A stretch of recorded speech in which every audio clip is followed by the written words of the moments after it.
Eu queria que os irmãos abrissem o texto de Isaías 40. Eu estava numa briga, num dilema, né? Desde que eu entrei aqui, eu já mudei o texto que eu vou pregar umas 3 vezes, né? Mas eu decidi descansar aqui. É um texto bem conhecido, um pouco extenso, e eu quero, de alguma maneira, trabalhar todo o texto, né? Se não de forma totalmente expositiva, mas pelo menos o pano de fundo aqui vai nos ajudar bastante para a gente compreender o que o texto está dizendo. Às vezes a gente lê um texto e, por falta de alguma informação de pano de fundo, cultural ou histórico, a gente acaba não entendendo o que o texto quer dizer, né? Então, quando a gente parte para um texto, a gente tem que entender o quê? O que o autor disse o que quis dizer. Então, a gente não precisa inventar. O texto por si só, à medida que ele vai sendo lido na sua plataforma teológica, histórica e cultural, ele vai nos ajudando aí. Como é que nós vamos fazer aí, né? Eu vou dividir em 4 partes, do versículo 1 ao 2, depois do 3 ao 11, do 12 ao 26, depois do 27 ao 31. Então, 4 partes aí para a gente... Eu vou repetir isso aí com calma depois, tá bom? Mas para que antes a gente comece a trabalhar aqui, eu preciso construir alguma plataforma aí para a gente compreender o que está acontecendo, né? E a partir de onde eu vou fazer isso? Depois que o homem foi expulso lá do paraíso, Deus prometeu um Salvador, né? Nós chamamos esse texto de Gênesis 3,15 de proto-evangelho, porque é a primeira vez que aparece uma promessa de salvação. É a primeira vez porque antes não necessitava de salvação. Então, proto-evangelho, primeira notícia que Deus deu lá, vou te salvar, né? Linguagem bem popular, Gênesis 3,15. Esse é um texto que nós colocamos dessa maneira. A partir dali, Deus foi conduzindo a história. No capítulo 12 de Gênesis, Deus escolheu Abraão para que dele formasse uma nação, para que surgisse Jesus. Se essa nação, que Abraão é o pai, ela é extinguida da história, se ela perece, se Abraão, depois o Jacó, depois o Isaac, depois Israel e toda essa nação ela perece, Deus é mentiroso, não tem Jesus na história. Então, a permanência dessa nação de Israel na história, ela é importante e fundamental, senão nós não teremos um anjo visitando a Maria e falando, salve a agraciada. Então, à medida que a gente vai lendo a Bíblia, a gente vai percebendo que a possibilidade de Israel ser extinguida era enorme. Você teve aí grandes potências, a Babilônia, os filisteus, os assírios, tantos outros, que Israel perto dessas nações era nada. Tanto é assim que quando a gente pega o texto de Zacarias, o profeta pós-exílico, ele vai dizer assim que Israel é uma pedra de tropeço, um cálice de tontear, porque a possibilidade dela atravessar a história da humanidade e sobreviver era praticamente zero. Ela sempre foi oprimida. Então, se nós não admitirmos a soberania de Deus, a mão de Deus conduzindo a história, nós não conseguimos acreditar que Jesus veio ao mundo. E a partir do momento que Deus escolheu Abraão, né, para que formasse essa nação e viesse Jesus, Deus estabeleceu alguns mecanismos de preservação, porque o homem, por causa do pecado, ele se autodestrói. Uma dos meios que Deus estabeleceu para que o homem não se perdesse, para que o homem não se extinguisse, foram as leis. E aí, algumas vezes a gente fala de lei e a gente tem uma ideia de que lei é contraste de graça. E eu particularmente, eu prefiro entender que até a própria lei que Deus dá é manifestação da graça, porque sem a lei a gente se arrebenta todinho. Se Deus não colocar limite, nós nos arrebentamos. Então, quando você pega a primeira parte do texto bíblico chamado de Pentateuco, o Pentateuco, os primeiros 5 livros, ele tem esse nome, um nome técnico, né, que ajuda bastante, mas não é o nome original. Então, Gênesis, Êxodo, Levítico, Números e Deuteronômio, a gente chama de Pentateuco. Nesse texto é a base para que você interprete qualquer outro texto. Então, quer aprender Bíblia, quer aprender teologia, quer aprender mais sobre o aspecto da sua fé, o Pentateuco ele é fundamental. E no Pentateuco, Deus dá diversas ordens, né, diversos mandamentos, para que as pessoas, ao observarem, não se destruam. Por incrível que pareça, né, o pastor estava falando aqui sobre o guarda-corpo, aí eu abri o texto rapidinho lá em Deuteronômio 22:8, 22:6, está escrito assim, ó, quando você for fazer uma casa, coloca um parapeito, que se você der uma festa na casa e alguém cair de lá e morrer, você está enrolado. Isso está na lei, é só você pegar o texto lá, né? Por quê? É o único povo que tem uma lei, que Deus dá os mandamentos para que se preserve. Por isso que Deus vai sempre proibindo idolatria, porque a idolatria é um sistema tão perverso que nós vamos nos parecer necessariamente com o Deus que cultuamos. Por isso que Deus proíbe a idolatria. Você pega o Salmo 68, Jesus vai dizer isso no capítulo 10 de João, né? Vós sois deuses, porque nós vamos reproduzir o Deus que nós cultuamos. E é evidente que você pega de novo o Salmo 68, 72 depois, o texto vai dizer assim, 115 também, assim, os ídolos têm olho, mas não vê, tem boca e não fala, tem ouvido, mas não ouve, tem pé, mas não anda, torne semelhante a eles aqueles que o adoram, significando o quê? Que você vai parecer com o Deus que você cultua. Por isso que há um mandamento expresso para você ser imitador de Jesus, né? Então, você vai percebendo que os mandamentos, eles não são mandamentos de Deus, um Deus sarcástico, que diz assim, não faça isso que eu estou te olhando, tá bom? Deus não vai ser nem mais Deus, nem menos Deus, se você observar qualquer mandamento. Porque se Deus melhorar hoje, em relação ao que ele era ontem, não é Deus, porque Deus é o mesmo ontem, hoje será amanhã. Então, quando nós temos os mandamentos de Deus é para que nós nos salvemos de desgraças piores. Então a gente vai lendo os textos, o texto, por incrível que pareça, ensina a gente a ir no banheiro, não é? Por quê? Naquele momento você não tem saneamento básico, o texto diz assim, você dá dor de barriga aí, entre as suas armas você leva uma pá, deu dor de barriga, sai do meio do povo, faz um buraco, depois cobre o que saiu de ti. Por quê? Imagine, no momento que não tem saneamento básico, dá uma dor de barriga em todo mundo, morre todo o povo no deserto, não tem Jesus. Então você vai percebendo que as leis que vão sendo dadas, é lei para preservar o povo. Ensina a comer, por exemplo. Você pode comer esse tipo de carne, esse pode, esse não pode. Mas por que não pode? Imagine você comendo qualquer coisa no deserto, um sol de 60 graus na cabeça, dá uma indigestão, você morre. Aí você continua lendo o texto diz assim, come gafanhoto. Hoje a gente sabe que comer gafanhoto tem proteína. Eu, ousadamente, eu digo o seguinte, se eu fosse Deus, eu diria, não come muito Big Mac, não toma muita Coca-Cola, senão você vai se arrebentar. O princípio é o mesmo. Você percebe? Eu estou dizendo isso porque quando você vai no médico, o médico diz assim, você está com colesterol alto, não come toicinho. É uma luta para você deixar de comer toicinho, não é? Ou qualquer outra coisa assim. Então, as leis que são dadas ali, quando a gente vai espiritualizando, a gente perde o sentido da vida e vai cometendo absurdos e diz que é espiritual.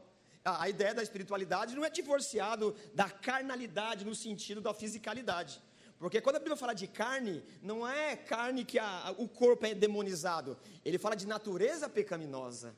Então, a proposta de Gênesis e Apocalipse é que Deus estabelece leis para que, na observância, você vive melhor do que viveria se não fosse a graça de Deus revelando. Então, tudo isso vai sendo dado para quê? Para que essa nação, ela vai se organizando e se autopreserve, para que Deus vá conduzindo a história e chegue Jesus. Agora, o povo pelo povo, nós por nós mesmos não conseguiríamos nos autopreservar. Por isso você tem o quê? A mão da graça de Deus conduzindo esse povo para onde quer. É por isso que o Jeremias muitas vezes vai dizer assim, vermezinho de Jacó. Porque a possibilidade dessa naçãozinha sobreviver em face das outras nações era mínima. Então, o vermezinho só sobrevive porque tem a mão de um Deus que sabe cuidar desse povo. Então a gente vai percebendo que esse capítulo 40, ele precisa ser lido com uma plataforma histórica, senão a gente comete muitos absurdos e não entende o que o texto quer nos dizer. A partir de entendido, aí então a gente tira algumas lições daqui. Eu sei que eu preciso, de fato, lidar com esse texto aqui, para não ser cansativo, mas eu quero ler mais um ou dois textos com os irmãos aí. Por exemplo, coloca a mão aí, faz uma marca no capítulo 40, e abre lá em Deuteronômio 20, por exemplo. Deuteronômio 20, é um dos textos que me veio à cabeça aqui, Vamos lá. Então, esse povo ele tem que se organizar para ir para a guerra várias vezes. Só que a metodologia de guerra de Deus, ela tem uma metodologia diferente. Então, você percebe o quê? Todas essas leis aqui, elas são aplicáveis quando o povo estiver de fato na terra prometida. Então, toda vez que vai ter uma ação bélica de guerra, o general lá, aquele que é o comandante de guerra, ele não pode agir de forma diferente do que o texto está dizendo aqui. Tem o que? Um manual. Por isso que quando o Josué vai entrar na terra prometida, o que Deus disse? Medita nessa lei de dia e de noite. Por quê? São os aspectos do modus vivendi para o povo quando entrar na terra prometida. Então você tem ali leis sobre o mofo. Eu dou aula na Zona Leste, né, de segunda, aliás, de quinta, sexta e sábado, o restante da semana eu dou aula em outro lugar. Então eu resolvi alugar uma casa na Zona Leste. O problema é que ela fica fechada, e choveu muito, ela ficou mofada.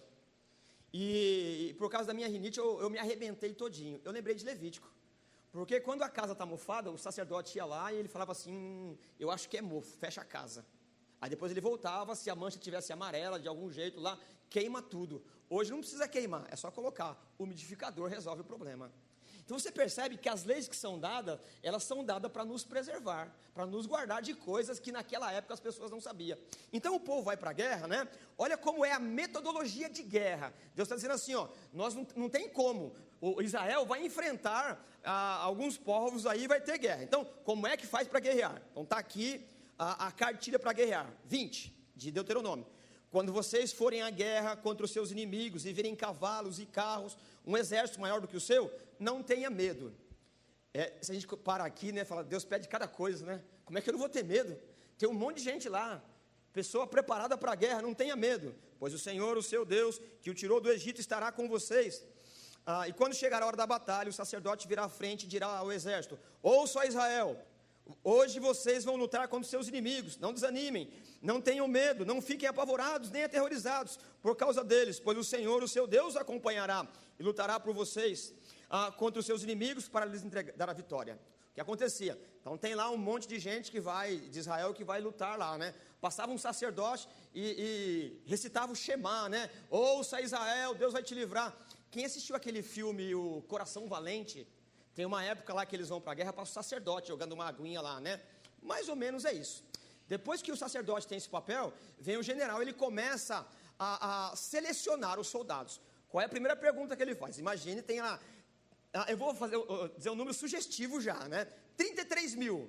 Então o general ele vai dizer assim, ó, versículo 5.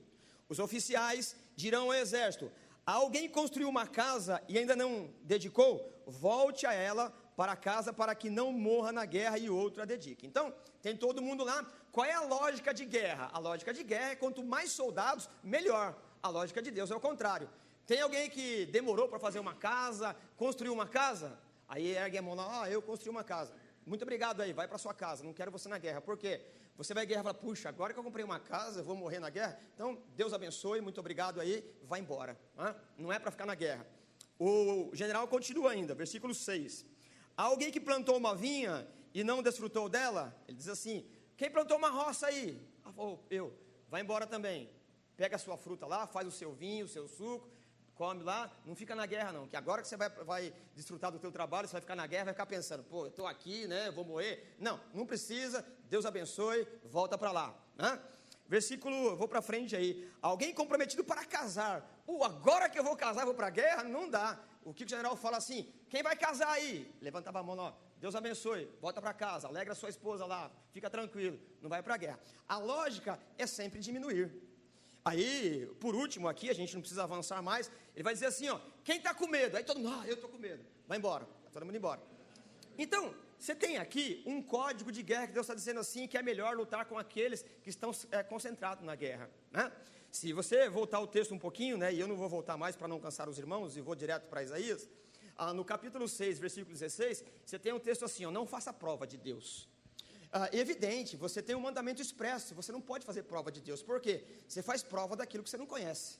Quando você faz prova de alguém, você está dizendo assim, eu não te conheço, então prova quem você é.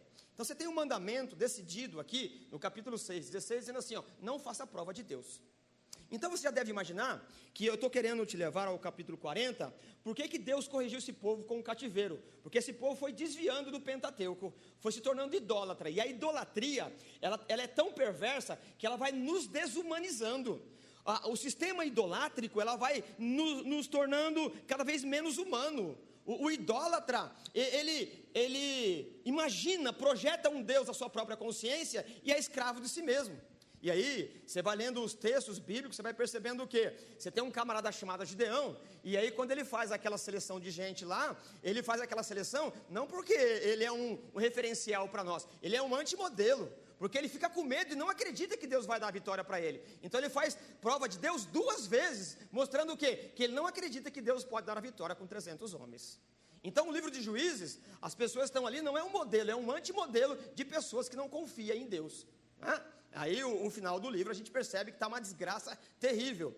E aí esse povo ele começa, quando chega na terra prometida, você tem alguns mandamentos assim, ó. Quando você vender um terreno, se o terreno tem 5 por 25, que é a nossa medida padrão aqui, você não pode mudar os marcos de divisa. Você vai percebendo os textos, os reis que vão vindo, eles se desviaram e estão enganando o pobre. Se lê o texto de Amós, por exemplo, o texto diz assim, ó, quando você vender 1 quilo de trigo, é 1 quilo de trigo, não ponha palha junto com o trigo.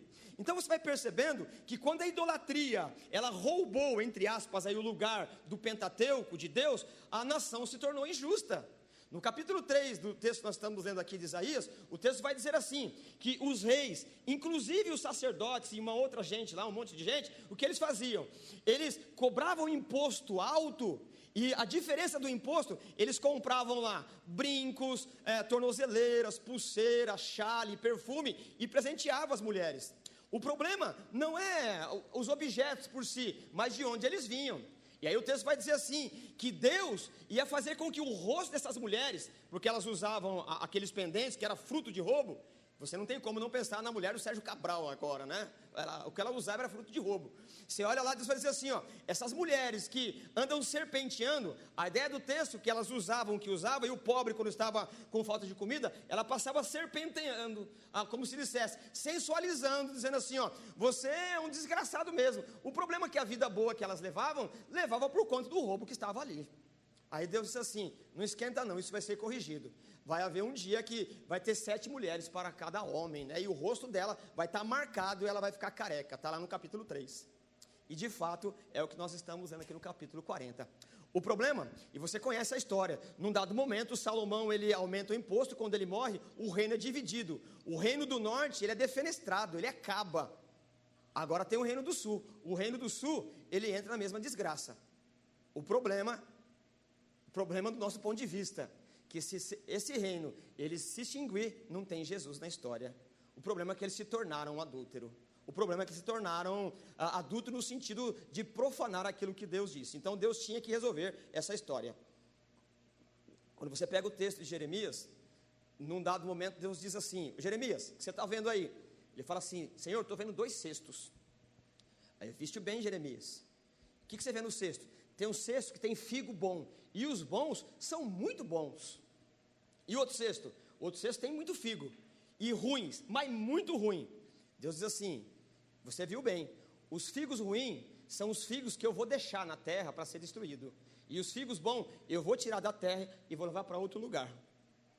E a gente acha que o cativeiro da Babilônia, que é o assunto aqui, quem vai para o cativeiro são aqueles que estão sendo disciplinados. É evidente que tem, sair da terra não é bom, mas às vezes Deus quer castigar, né, disciplinar alguém que está no nosso meio, e a gente não se dá conta, ele nos tira dali, coloca no lugar, castiga quem castigar, e depois traz a gente de volta. Então, quem ficou na terra foi defenestrado, acabou, e Deus levou um povo para a Babilônia, e você conhece a história. O Isaías, ele está vendo isso, e ele profetiza essa história do retorno. Se o povo não voltar, não tem Jesus na história. A partir dessa base aqui, vamos ler o texto, ok? Eu vou retomando ela aqui. Então, o Isaías, ele está vendo, né? Ele não está vivendo ainda o retorno, mas ele está dizendo como é que Deus vai trazer de volta esse povo. Então, o primeiro texto que nós vamos ler é do capítulo 40, do 1 ao 2. Diz assim, consolem. Você tem que imaginar que o povo está na Babilônia, quem que está lá? O Daniel, o Ezequiel, gente desse quilate. Console o meu povo, diz o Deus de vocês, encorajem Jerusalém e anunciem que ela já cumpriu o trabalho que já foi imposto, o trabalho que lhe foi imposto, pagou por sua iniquidade e recebeu da mão do Senhor em dobro por todos os seus pecados. Então, o Isaías está dizendo assim, ó, depois de 70 anos de cativeiro, alguém vai dizer assim, ó, console-se uns aos outros, porque havia uma tristeza mortal no coração do povo. Quando você pega o Salmo 137, o Salmo diz assim, que aqueles que nos levaram cativo, nos pediam, toca uma música alegre, daquela que vocês tocavam na terra de vocês. Aqueles que estavam cativos diziam assim, eu tocar uma música alegre para vocês? Nós estamos tristes, não queremos saber de vocês, eu quero pegar a cabeça de vocês e esmagar, não quero cantar música nenhuma, porque 70 anos nesse lugar é uma desgraça, é tristeza. E aí quando acaba o cativeiro, o que Isaías diz? Console, diga um para o outro, já pagou a dívida, nós vamos voltar. Já pagou a dívida que vocês fizeram, chegou a hora de levantar acampamento, arruma bagagem, vamos voltar para a terra prometida, Deus vai vir nos buscar. E aqui você lembra de vários textos, como por exemplo, que é Deus que faz a ferida e Ele mesmo sara. Ai de nós se Deus não nos desse umas varadas de vez em quando, se nos deixasse à vontade. Então, o primeiro texto aqui é a ideia do que? Os 70 anos de cativeiro acabou. Diga um para o outro, se anime, consolem, se encorajem, acabou a escravidão. Muito bem, aí a segunda parte do texto, nós temos aí, do 3 ao 11, um personagem importante, é o arauto. Quem que é o arauto? Arauto é um funcionário real, que ele vai à frente do seu rei, dizendo que o rei vai passar por aquele caminho. E é evidente que ele não vai sozinho, porque a fama dos reis, ela ia primeiro. Então o arauto está dizendo assim, é o seguinte, vai limpando a estrada aí que o meu rei vem vindo aí. Ele vai dizendo, você conhece a fama do meu rei? Então ele vai vindo. E é evidente que arauto não é uma especificidade de Israel. Então todas as nações tinham o arauto. Então imagine quando o Nabucodonosor, outros reis poderosos, ele ia invadir uma nação, ele já mandava o arauto, falando assim, acabou, como se diz hoje, perdeu, cara, perdeu. O meu rei vem vindo aí e ele vai conquistar a terra. Então o arauto, ele saía gritando, o rei está vindo aqui, ele vai chegar aqui. O que deveria fazer? Os conquistados, inclusive, vamos lá. Uma voz clama no deserto, preparem o caminho para o Senhor, Nesse caso aqui, o rei é o que vai livrar o Senhor. Faça do deserto um caminho reto para o nosso Deus. Então, o rei, quando ele ia avançando para conquistar uma nação, se tivesse um buraco, as pessoas tinham que pegar terra e tampar ali, porque o rei tinha que passar ali, de forma tranquila. O rei não se arrisca, quem se arrisca é quem vai na frente dele. Nós temos hoje logística de guerra, Então quem vai na frente da tropa que vai de fato guerrear, vai construindo ponte, arrumando questões de alimentação, essa coisa toda, para que quando aquele que vai chegar, não se preocupe com isso. Então o arauto vai dizendo assim, preparem o caminho, o meu rei vai passar. Então as pessoas tinham que limpar, tirar os obstáculos, não é? Vamos para frente aí, versículo 4. Todos os vales serão levantados, então tem buraco, tampa, por quê? Porque a comitiva real vai passar. Terrenos acidentados terão que ser planos, as escarpas niveladas, a glória do Senhor será revelada, e juntos todos haverão, pois é o Senhor quem fala. Ora, então, a notícia do arauto, para aqueles que estão cativos na Babilônia, é a mesma dos outros reis, vem vindo o nosso rei, e ele vai nos libertar. Não tem jeito, ele vai vir aqui e pegar o que é dele. Como é que eu sei isso? Porque no final dessa porção aqui, nós vemos no versículo 11, como um pastor, ele cuida do seu rebanho, com o braço ajunta os cordeiros e os carrega no colo, conduz com cuidado as ovelhas que amamentam suas crias. É como se ele dissesse assim, Deus veio buscar o que é seu. E aqueles que ainda não sabem sair sozinho, como um pastor, ele junta no braço e leva, porque Deus decidiu se levantar, acabou o tempo de castigo, ele vai nos levar para casa. E o que não consegue andar, ele é o pastor, ele veio buscar o que é seu e não vai deixar ninguém perecer na terra da escravidão. Deus veio nos libertar. Deus vela pela sua palavra, porque se esse povo ele é extinguido, eliminado, extinto na terra da Babilônia, não tem Jesus. E Deus havia prometido que nos salvaria. Deus havia prometido que por meio do seu Filho encarnado, nós encontraríamos a paz com Ele mesmo. E Deus, Ele então resolve. O problema é que quando o arauto chega para dar essa notícia, ele se encontra com a maior potência do mundo, que é a Babilônia. Não é simples assim, sabe o que é? O rei vem vindo aí, vai buscar todo mundo aqui, levar para casa. Não é assim. Nós estamos falando com a maior potência do mundo. Então, a coisa, ela precisa ser tratada com um pouco mais de cuidado. Você acha que vai chegar aqui e vai falar assim, sabe o que é? Eu vim buscar todo mundo aqui e vai voltar para casa. Não é assim não. Então, do versículo 12 ao 36, nós temos as prerrogativas do rei que vai buscar a turma. Olha quem é esse rei. Você tem que entender aqui que nesse momento o rei da Babilônia é o cara que manda no mundo. Então nós começamos agora a compreender quem é o rei que vai buscar. A primeira prerrogativa do rei que vai buscar essa gente que precisa voltar para a terra está no versículo 12. Esse rei é aquele que mediu as águas na concha da mão. Como se dissesse, você acha que você não vai liberar a turma que está escrava aí? O meu rei, ele não tem um exército como o seu. Ele não conquistou as nações como você conquista. Sabe as águas? Sabe os 5 oceanos? Sabe toda a hidrografia do Brasil? Sabe toda a água? Ele mede assim, ó, na palma da mão. Sabe? Você consegue imaginar tudo que é água? Ele, com a concha da mão, sabe quando você vai lavar o rosto? Você pega um pouco de água e fica um pouquinho assim, ó. Toda a água do mundo, figuradamente, cabe na mão do Deus que foi pegar Israel lá, que vai trazer para cá. Se isso não é suficiente, você continua lendo o texto, versículo 12, quem mediu as águas na concha da mão, ou com o palmo definiu os limites do céu. Sabe o céu que você vê? Sabe essa imensidão que você não tem proporção? Ele faz assim, ó. Ele mede o tamanho do céu. Então, nessa terceira porção, está descrevendo aqui as prerrogativas do rei que vai lá, vai pegar essa nação, trazer de volta e colocar na terra, para que a vida continue, para que Jesus nasça. Se isso não é suficiente, o texto continua, quem calculou o peso da terra, ou pesou os montes em balança, e as colinas nos seus pratos. Quando eu leio um texto desse, eu lembro que quando eu era bem criança mesmo, eu ia para o interior, e minha avó fazia compra na venda, e tinha a venda lá do seu Arlindo. Esse seu Arlindo, ele havia crescido com meu pai, depois, ele ficou lá no interior e montou uma venda. Aí ele tinha uma balança e tinha uns pinos de ferro, e vocês devem conhecer. Eu nunca sabia para que é aquilo, né? Hoje mais ou menos eu sei. Ele pesava a batata, e quando ele tirava a batata, dava para minha avó, ficava uma terrinha lá. Ele fazia assim com a terrinha. É isso que Deus está dizendo aqui. Deus sabe, toda a terra do mundo é como aquele restinho que fica no prato.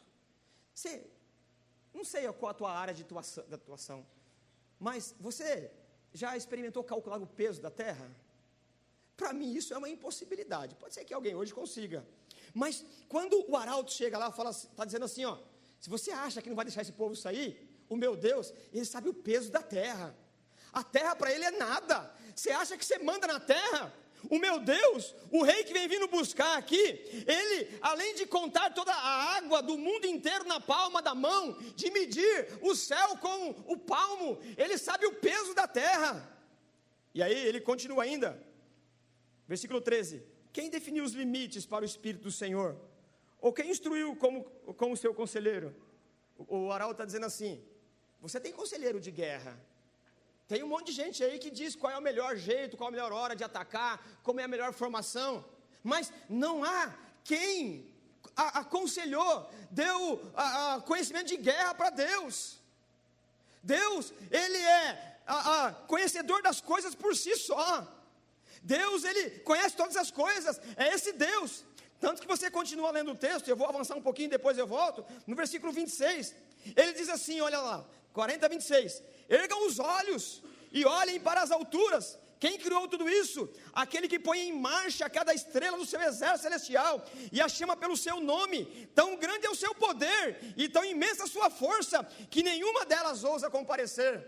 O arauto estava dizendo assim, você tem um exército forte, você tem máquina de guerra, mas olha para o céu, as estrelas que você está vendo, esse que vem nos buscar, ele conhece cada estrela, ele chama cada uma pelo seu nome, e nenhuma ousa faltar, tamanho é o seu poder. É como se dissesse: você acha que Deus é incapaz de fazer aquilo que Ele mesmo determinou? Você acha que Ele está inoperante? Foi Ele que trouxe a nação aqui. Os 70 anos estava na agenda de Deus, e chegou o momento, o general que conta as estrelas, ele vem, ele pega o povo e leva de volta. Por quê? Porque é o Deus dos exércitos. Voltando um pouquinho, 40:16, todos os reis à época são considerados como Deus, e têm os seus sacrifícios. Mas no versículo 16 o texto diz: quando se queima alguns bois aí, você se sente satisfeito, porque você se acha uma divindade. Mas o 16 diz assim, ainda que queimasse todas as florestas do Líbano, ainda que o fogo do altar nunca se apagasse, não bastaria para adorar esse Deus, porque Ele é Deus sobre Deus e não há outro Deus. E não importa o que você diga, não importa que você não queira, Deus vai vir buscar esse povo, tirar o povo de onde está, e vai continuar a história da redenção. O texto continua, e nós vamos lá para a última parte, né, do versículo 27 ao 31. Então, o que nós vimos aqui? O 1 ao 2, é para que as pessoas do cativeiro se consolem. Acabou, pagamos a dívida, Deus fez a ferida e Ele mesmo curou. O texto que nós lemos lá, e lembramos muito bem de João Batista, né, que voz do que clama no deserto, também estava preparando o caminho para um rei chegar, mas isso é um costume já veterotestamentário. Do 12 ao 26, nós temos as prerrogativas reais. Depois você pode ler o texto com calma e vai vendo cada uma delas aí. E a última parte então aqui, né, do versículo 27. Por que você reclama, ó Jacó? E por que você se queixa, ó Israel? Então aqui está a queixa de Israel. O Senhor não se interessa pela minha situação. O meu Deus não considera a minha causa. Depois que nós lemos tudo isso, nós lemos sobre as prerrogativas de quem Deus é. Agora a gente está lendo o sentimento de quem sofre. Nós, quando estamos passando por dificuldades, nós projetamos em Deus aquilo que nós estamos pensando, que nós estamos sentindo. Quando a gente se vê numa impossibilidade, a gente acha que Deus é incapaz de resolver. Todos nós somos assim. Quando você está triste, você acha que Deus está triste também. Quando você não consegue resolver uma coisa, você acha que Deus também não tem competência. Por quê? Nós projetamos em Deus o nosso sentimento. E aí a gente diz assim: Deus me esqueceu aqui.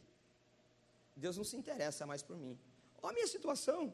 Deus não considera a minha causa. Você sabe que é assim. Tem hora na vida, parece que Deus mingou. Parece que Deus, ele evaporou. Parece que Deus sumiu.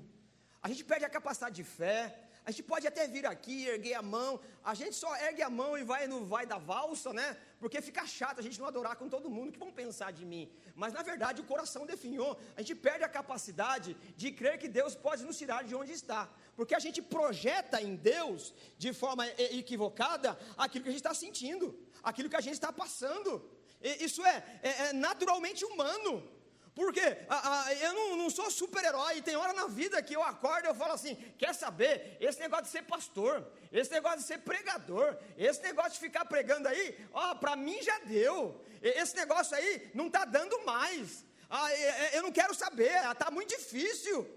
E todos nós temos essa fase na vida.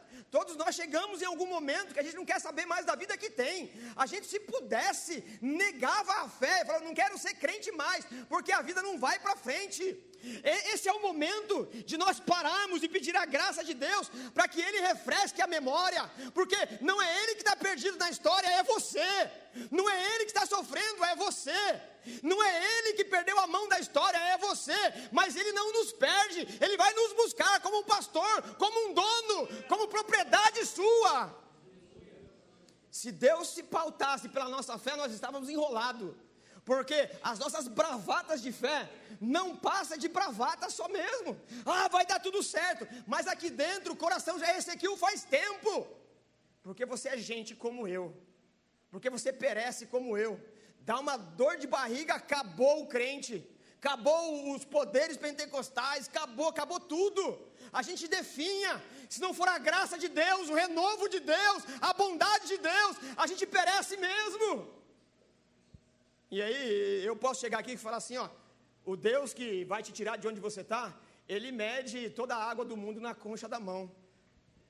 Se a graça de Deus, o Espírito de Deus não entrar nesse sagrado secreto da tua consciência e não explodir como uma bomba atômica da verdade, você não acredita. Se você acredita, acredita por graça, por misericórdia e por bondade, porque você por você mesmo, você só não se enterrou como a gente acontece na vida. Nós nos entregamos, mas quando nós nos entregamos, Deus se levanta para buscar o que é dele. Deus não desiste, Deus não desiste, Deus não desiste. Ele vai buscar, por quê?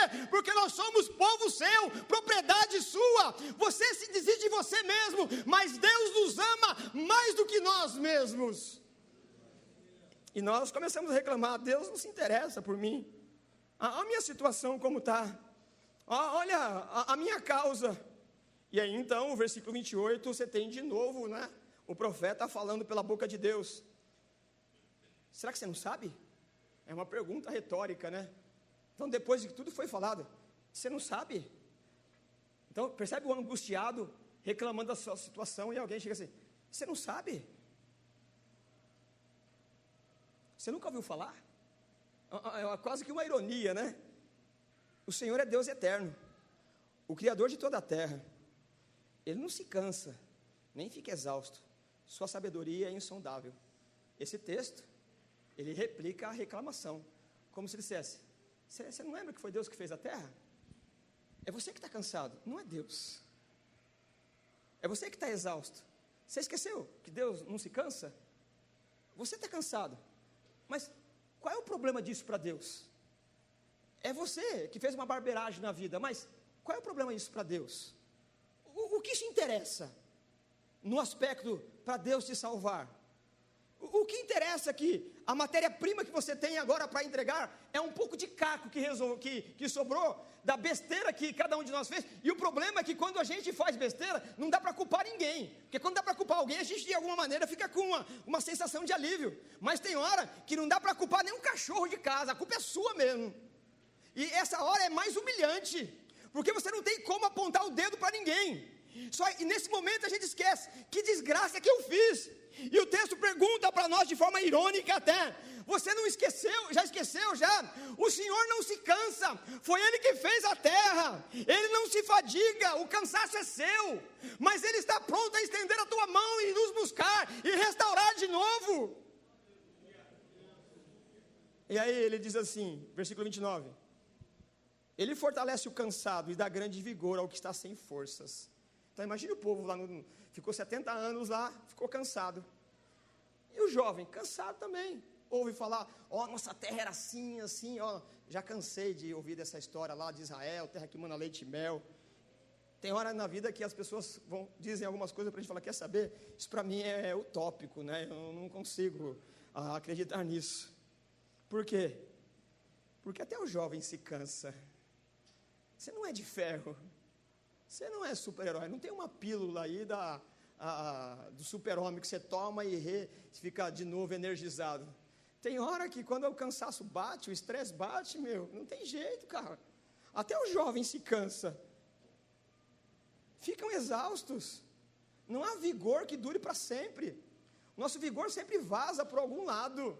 Ainda mais nesse mundo que a gente vive, as exigências. São tantas coisas que na tua lista de tarefa diária não cabe. O tempo acaba, o dia acaba antes das tarefas diárias, o mês acaba antes do salário, e o salário antes do mês, enfim. A vida vai nos esmagando e a gente não tem para onde correr. Mas por quê? Porque todo mundo cansa, o jovem se cansa, ficam exaustos, e os moços, eles tropeçam e caem também. É natural, porque você não é Deus. Não adianta fazer campanha de 7º dia, acender vela, vir na igreja e cantar. O cansaço ele vem e bate. Por quê? Porque você é humano. É só Deus que não se exigue. É só Deus que não se exaure. É só Deus que não se cansa. Como é que o texto termina? Mas aqueles que esperam no Senhor renovam suas forças. Voam alto como águias. Correm e não ficam exaustos. Andam e não se cansam. Por que o texto acaba assim? Porque se você confiar em você mesmo, você não tem jeito, você perde as esperanças. Por isso, que quando você acha que pode resolver as suas questões de vida, você vai perceber que as suas energias vazou antes de você resolver o que tem que resolver. Se você acredita nas suas habilidades, se você acredita na tua competência, se você acredita no teu salário, no teu cartão de crédito, tudo isso quebra. Você não é tão inteligente como você pode imaginar. Você não tem domínio da tua situação como você pode. Se você sair daqui e comer um cachorro quente estragado, te dar uma dor de barriga, você não vai trabalhar amanhã, perde um negocinho e se arrebenta todinho. Ah, pastor, isso é uma praga? Não, não é praga, é a vida. Se der uma dor de dente, você não vai trabalhar amanhã, perde o emprego, arrebentou tudo. Por quê? Nós estamos na vida e vivendo, enfrentando a vida do jeito que ela é. Eu quero que as coisas não sejam assim, mas tem hora que não adianta o que eu faça, o meu esforço. Agora, quando nós fracassamos, nós temos um lugar de descanso, um lugar de esperança, um lugar de renovo, porque aqueles que esperam no Senhor renovam as suas forças. Nós devemos acreditar no Senhor e não nós mesmos, porque é Ele que não se cansa, você se cansa. Não há Vitaçai, não há biotônico Fontoura que dure para a vida toda, mas Deus não se cansa, Ele é o mesmo ontem, hoje e será eternamente. Aqueles que esperam no Senhor renovam suas forças. Aqueles que vivem reclamando, o Senhor não se interessa por mim, no versículo 27, o Senhor não considera a minha causa. Essa é uma visão de nós para conosco mesmo. Essa é uma visão míope de você para com a sua situação, e é míope no sentido de comparação com Deus. Mas tem hora na vida que a gente fica encalacrado mesmo. Mas aqueles que esperam no Senhor renovam as suas forças. Se você não percebeu ainda, e às vezes a gente esquece, Deus é mais inteligente do que nós. Deus é mais forte do que nós. Deus tem mais sabedoria do que nós. O Pedro, e é um texto que você conhece bem, o problema é que a gente cita só a metade. A gente diz assim: humilhai-vos debaixo da poderosa mão do Senhor, que Ele vos exaltará. Não é isso? A palavra humilhar está no imperativo, né? Você tem que se humilhar. Só que o texto não começa aí, o texto começa no versículo anterior: lançando sobre Ele toda a ansiedade, porque Ele tem cuidado de vós. Humilhai-vos, né? É o contrário, né? Humilhai-vos depois lançando. Como é que você se humilha? Humilhar não é rasgar a roupa, vir aqui, Senhor, não. Humilhar é admitir que você não pode resolver a tua situação. E como isso nos humilha. Quando alguém diga assim, sabe o seu problema? Você não pode resolver. Mas foi eu que... Não interessa, você não pode. Isso abate o homem. Isso esmaga a gente. Não poder resolver a própria situação, ela nos desmonta. Por isso que o texto diz: humilhai-vos. Como é que eu me humilho? Lançando sobre Ele toda a ansiedade, porque Ele tem cuidado de vós. Quando você espera em você mesmo, você tem muita chance de se arrebentar. Mas o que esperam no Senhor renovam as suas forças. E quando essas forças acabam, lembra que esse Senhor é aquele que mede a água na palma da mão. O Senhor que te renova é aquele que mede o céu assim. Minha mãe, ela mora, acho que eu já falei isso, eu sempre falo isso, ela mora numa chácara em Mairinque. Não é sempre, mas quando eu posso, eu vou lá à noite, tem um gramado lá, eu fico deitado olhando para cima. Como é interior, a quantidade de estrela que aparece lá é uma coisa absurda, absurda. Eu não tenho vergonha de dizer quantas vezes, arrebentado, como todo mundo fica na vida, eu começo a olhar para aquilo e fico pensando: como é que Deus chama aquela estrela? E aquela? Como será que chama? E aquela outra? E eu me perco. Isso vai me consolando. Se Deus conhece o nome da estrela, o versículo 11, ele diz que é um pastor que vai buscar as ovelhas. Em Cristo, nós somos a ovelha de Deus. Nós somos feitos filhos de Deus. Se Deus sabe contar a estrela, e você sabe que a estrela que vemos, talvez ela nem exista mais. É só a luz que está viajando, ela já deixou de existir milhares de anos. Você acha que Deus não sabe como resolver o teu problema? Você acha que Deus esqueceu de você? É evidente que às vezes a gente precisa chorar no ombro do amigo. É verdade que às vezes a gente precisa falar, porque é terapêutico. Chore, mas chore no colo da graça. Chore, mas chore no colo daquele que sabe o que tem que fazer, o que ser feito. Reclame sim, mas no colo, no quarto escuro, no colo da graça, naquele lugar onde você sempre fala com o Senhor e admita que você não consegue sair dos cativeiros da vida, que foi provocado porque você mesmo não tratou legal aquilo que tinha que ser tratado. Porque o povo foi para o cativeiro da Babilônia, não porque Deus é um Deus ranziza e cruel, foi para lá para ser disciplinado, foi para lá porque precisava lembrar quem era Deus e o que Deus havia feito. Eles foram para lá porque o sofrimento é didático. Deus não joga na lata do lixo as desgraças que nós fazemos, mas qualquer desgraça na mão de Deus é graça. Qualquer subproduto na mão de Deus é matéria-prima para nos abençoar. Por quê? Porque Ele não se cansa, Ele faz coisa boa da pior desgraça que você fez. Porque Ele enxerga não como você enxerga. Se dependesse daquilo que eu já fiz da minha vida, não foi uma vez só, eu não estaria aqui hoje. Se eu for fazer uma contabilidade dos escorregões que eu já tive, não era para estar aqui. Mas quantas vezes as desgraças na minha soma, 2 mais 2 nunca dava 4, dava sempre menos.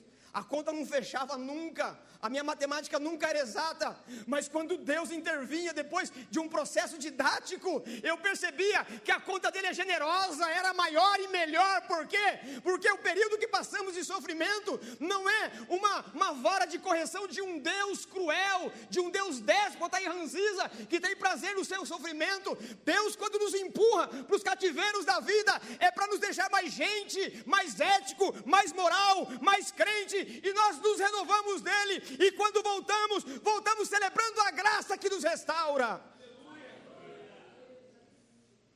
Eu não sei em qual estágio da vida você está, eu não sei, mais ou menos eu sei a minha, e ainda eu erro onde eu estou, tamanha a minha incompetência. Eu não sei em qual momento da vida você está, se está indo para o cativeiro que você provocou, para a barbeiragem econômica que você provocou. A gente tem disso, né? Em nome de Jesus vai dar certo. Só se arrebenta, né?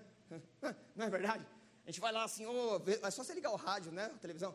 Vai aí, irmão, vai lá e vai estar tudo certo. Onde a vida acontece de verdade, não é bem assim. Não é bem assim. E quantas vezes, você sabe disso. Você vai conversar com alguns irmãos e fala assim, eu não tenho fé. Porque aí eu faço tudo que os gurus aí mandam fazer, não dá nada certo. O problema é que os gurus não sabem medir a água na palma da mão. Os gurus não sabem medir o céu assim. Eles têm algum interesse escuso. Quando você substitui Deus, esse é o princípio da idolatria, viver de substituto. Quando você acredita em você mesmo, você é o idólatra de você mesmo. Esse é o princípio da idolatria. Se desarma, põe a arma no chão e se rende. Dá mais para você. A melhor coisa que tem que fazer é falar, Senhor, está aqui, me ajuda aí, senão eu vou cavar um buraco maior. Por quê? Porque aqueles que esperam no Senhor, eu vou usar aqui mudar o verbo, mas assim, só de forma contingencial, porque esperar é ruim. Eu prefiro ler o texto assim, aqueles que esperançam no Senhor, porque esperançar é diferente de esperar. Esperar dói. Pede para alguém esperar. Espera aí. Eu lembro quando eu queria uma coisa, eu falava pai, compra aí para mim, né? Ele, espera. Nunca chegava, né? Esperar, para quem sofre, esperar, o tempo não passa, ele se arrasta. Por isso que é melhor esperançar. Esperançar é viver a alegria do amanhã como se ela já estivesse hoje. O Senhor nos ajuda a renovar as nossas forças esperançando. Não há noite escura que não acabe. Não há dia árido que não experimente a chuva da graça. Não há sofrimento que não tenha fim. E quando Deus resolve mandar um arauto dizendo que Ele está vindo para nos resgatar, as probabilidades da vida, elas são nulas. Não tem jeito de você sair do beco onde você se arrebentou. Mas Deus vai nos buscar na hora que Ele quiser e na hora que Ele achar que é o certo. Deus não te esqueceu. Deus não te esqueceu. O que esperam no Senhor renovam as suas forças, voam como águia, carregam correm e não ficam exaustos, andam e não se cansam. Essa é uma leitura importante do texto, maravilhosa e pessoal, mas ela ainda é possível fazer uma outra leitura. O Ezequiel, ele teve uma visão do Vale dos Ossos Secos. É justamente isso. Ele está na Babilônia e ele vê Jerusalém, a cidade, totalmente acabada. E Deus diz assim: o que você está vendo aí, Ezequiel? Osso seco. É o seguinte, profetiza que essa nação vai reviver. Ele profetiza. Aí Deus levanta um camarada chamado Ciro, profetizado. Ele pega Israel, traz para cá e a vida continua. Deus trouxe de volta. A vida continuou. Veio o Império Sírio, Medo-Persa, melhor dizendo, Império Grego, Império Romano. A vida continuou. Um dia tinha uma jovem, quase na adolescência, fazendo o serviço de casa. Apareceu um anjo e disse: salve, agraciada. Naquele dia, o Espírito Santo a fecundou. E Gênesis 3,15 cumpriu no ventre dela. E é por isso que você está aqui hoje. Se Deus não cuidasse da história, a possibilidade de Jesus se encarnar era nula. Mas Deus vela pela tua palavra.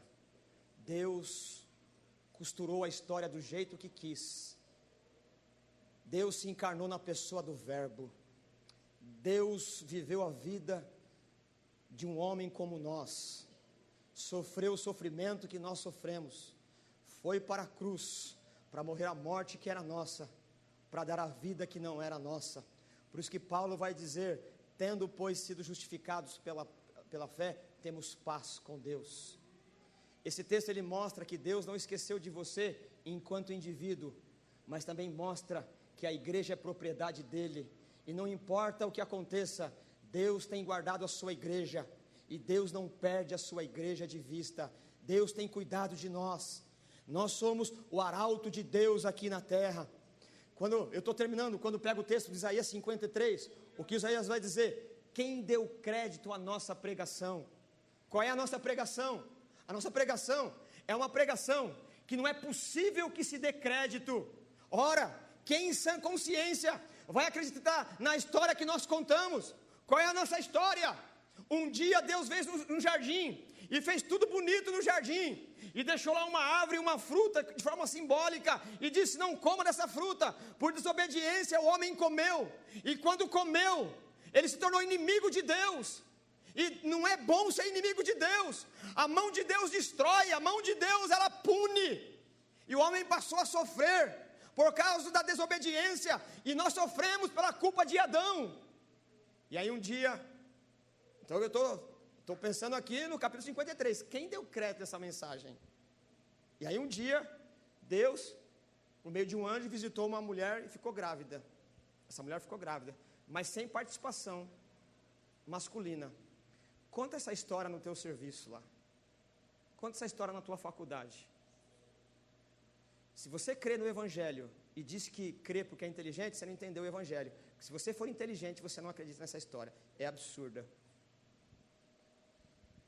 Como é que você acredita numa história que contaram que uma jovem ficou grávida sem a participação masculina? Mas nasceu mesmo um rapaz lá.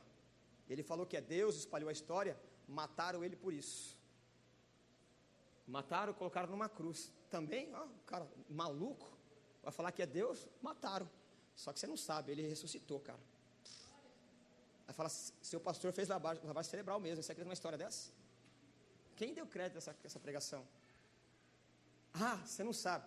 Depois que ele reviveu dessa cruz, ele tinha um corpo que ele passava a parede, assim, ó. Dá para rir de uma história dessa.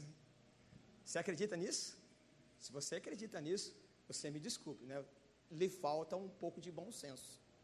Ele viveu 40 dias desse jeito. Ele reuniu um grupo que estava com ele e falou assim: eu vou de novo para o meu pai. E ele subiu, tinha 2 anjos do lado dele. Falou assim: eu vou vir buscar vocês, tá bom? Você vai ter um corpo igual ao meu. Você acredita nessa história? Eu não acredito que você acredite nessa história. Quem deu crédito à nossa pregação? Você acredita? Se você acredita, a culpa não é sua, porque essa história é irracional. Você está apostando a sua vida numa história absurda. Você está apostando a tua vida numa coisa que você não pode comprovar. Você acredita que vai ter um corpo transformado, vai viver na eternidade junto com esse filho dessa tal da Maria aí. Conta essa história aí fora. Por que você acreditou nela? Porque a graça de Deus, porque a graça de Deus, porque a graça de Deus. Quando você ouve uma história dessa, como uma bomba atômica explode aqui, você não se contém, ou chora, ou grita glória a Deus e aleluia. Numa história que você não se convence aqui, mas se convence aqui, porque a história da cruz é loucura para aqueles que se perdem, mas é poder de Deus para aqueles que são salvos. Então você não venha com uma história de que você é crente porque é melhor do que o outro. Você é crente por graça, porque se você fosse crente por causa da tua razão, por teu intelecto, você não estaria aqui. Você está apostando a tua vida numa mensagem que ninguém dá crédito.